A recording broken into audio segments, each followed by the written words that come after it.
And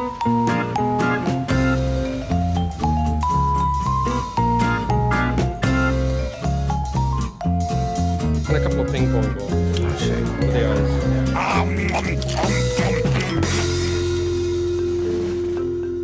My name is Camara Lindauer. People normally call me Cammy, and I am an amateur puppeteer slash puppet maker. Back in 2020 lockdown, just scrolling on TikTok, I got really into a lot of needle crafts, I guess you would say, like sewing in general. When it was getting closer to the holidays, my family was doing a Secret Santa that was entirely handmade gifts, and I saw a TikTok of someone making a puppet of themselves, and I thought that would be such a great gift to give to my cousin. I found a pattern online of just like the most basic shape of like a human body and a human head, and then I just worked on kind of making the characteristics look more like my cousin. I just kind of spent the next like month learning how to make this puppet. I found a YouTube tutorial that had really specific in-depth instructions on how to make a puppet from the beginning to the end of everything that you needed to do. One of the more exciting things about making these things too is that they may have very general shapes to them, but then all of the individual details is what really makes them have a lot of character and a lot of personality. I actually like crocheted a wig out of yellow yarn for her like blonde hair, which was really fun. Puppetry is so interesting because there's all these different avenues of it. Anything can really be a puppet. Any kind of inanimate object can be a puppet. It can even be like as small as like my hands, or maybe these like huge overarching creatures that take multiple people to control them. When it comes to making these puppets, the way that I've always gone about doing it is I've started with like an idea, normally like a sketch of something that's just been bouncing around in my head.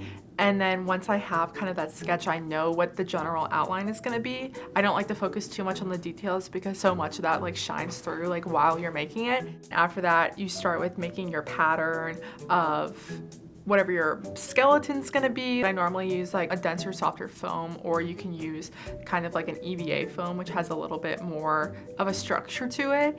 And then you can build your skeleton, and then you can cover it with the outside of whatever material you're using, fur, fleece, anything like that. You can really just kind of customize all of those like facial characterizations. I've made little glasses before. All of the puppets that I've created have just come from a really simple like silhouette in my head. So after I created that first one for my cousin, I kept having this idea of this like Italian magician type character. And so that's when I created the little purple guy next to me. His name's Zester. The red one that I created there, his name is Mr. Felterson. When I first was creating him, I just knew that I wanted to have a character with kind of like a longer face. In my initial sketches of him, he actually had really jagged teeth. He was supposed to be a lot scarier, and he kind of morphed into this like friendly neighbor Ned Flanders type guy. A lot of them are just like something that's like popped into my head, and then I might sketch down and then store away for a couple of months. The current puppet I'm working on is like this like ostrich type character that I've been kind of kicking around inside of my head for like the last 9 months or so. And so it's really exciting to finally start working on that and having that being like a concrete thing that I can see that doesn't just exist inside of my head. As a child, there was a lot of different things. You know, I loved Sesame Street, was raised on Sesame Street. And then when I got to be a little bit older, I remember being a huge fan of the like Don't Hug Me I Was Scared series, was obsessed with those and obsessed with how the characters, you know, can show such a range of emotions, be having fixed characteristics, which I think is really interesting. One of my favorite parts about like the art form of puppetry in general is I come from a dance background, so it's a very movement based, and so all of the performance when it comes to puppetry is all movement based. It's all coming from really small subtle movements to really large gestures, and then the emotion comes through off of that. And so I think that from a performance standpoint, from like an audience standpoint, I just enjoy it so much. I love watching everything like that. You don't really even notice how much stuff in modern like culture and pop culture is puppets. You can look at, if you watch like an episode of SNL, you might not notice that there are multiple puppets. You see them pop up in like commercials all the time, in like TV shows. you know, anything that is like moving, that has movement to it, that's an inanimate object, that's gonna be a puppet. There's gonna be a puppeteer there. After I had made the first couple puppets was right around the time that I had started doing the film degree at Webster, and I realized that it was such a good opportunity to, you know, maybe you're not able to cast someone that you want to cast for a film, but I can cast whoever I want because I could make the characters myself, make the cast myself.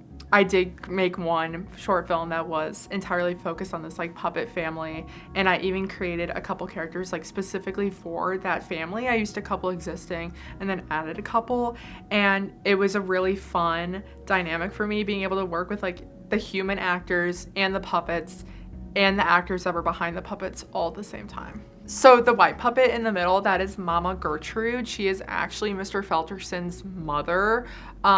She is part of the Felterson family. She is incredibly old and she's very hard of hearing, so she'll be asking a lot of questions. Mabel here is also canonically a member of the Felterson family, but I do kind of consider her an individual. She is just like a really like fun and flirty girl, but she's also got like a dark murderous side to her. You know, don't cross her, don't cheat on her, she'll get really mad. And then this here, I don't think has a name. I think it's just Wormy maybe, and is actually a giant worm on a string that I made for Webster's 48-hour film festival. This is the fastest puppet I've ever made.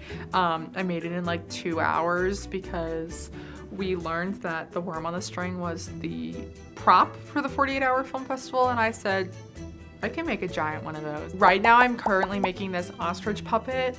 These things take a very long time, so I'm already a couple hours into the process and I probably still have a long way to go, but I am just excited to be making another puppet again. It's gonna be larger. I want it to be kind of like a walking puppet that walks alongside of the performer. I've never really made the same type of puppet more than once. I've always tried to do something new. Right now I would say puppetry is really more of just like a hobby, like side project for me. I do want to be able to have the experience of working with other people. I have worked with another puppeteer before who she is a lot more experienced with making wooden puppets, making marionettes, making other stuff like that, and not as much of like the foam fur based puppets that I've been making.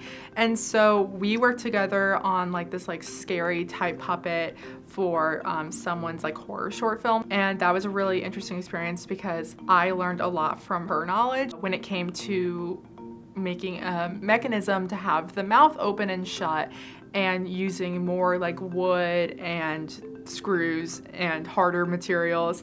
And then she also like learned a lot from me when it comes to like making the head and making the fabric fit over the head, like patterning and stuff like that. So I would really, going forward, like to work with other people, collaborate on a puppet, and not just do everything myself, because I am entirely self-taught.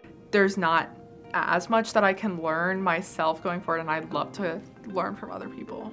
You know, I've only been doing this for a couple of years. I've only made like a handful of puppets, but it's just been such an exciting thing of every time I learn a new skill, every time I learn just a little bit more technique on what I'm doing, it's just been really exciting to see something literally come to life in my hands that I'm making, and then being able to move again is just so exciting. That movement, I think, is just one of my favorite kinds of performance, is anything movement based. And so now that I'm not as active when it comes to like dancing as an art form, it's so interesting to have something else kind of like step in its place and just be there. Once people have learned about these puppets, they're always so excited and they want to learn more. I hope to just be able to make some more in the future.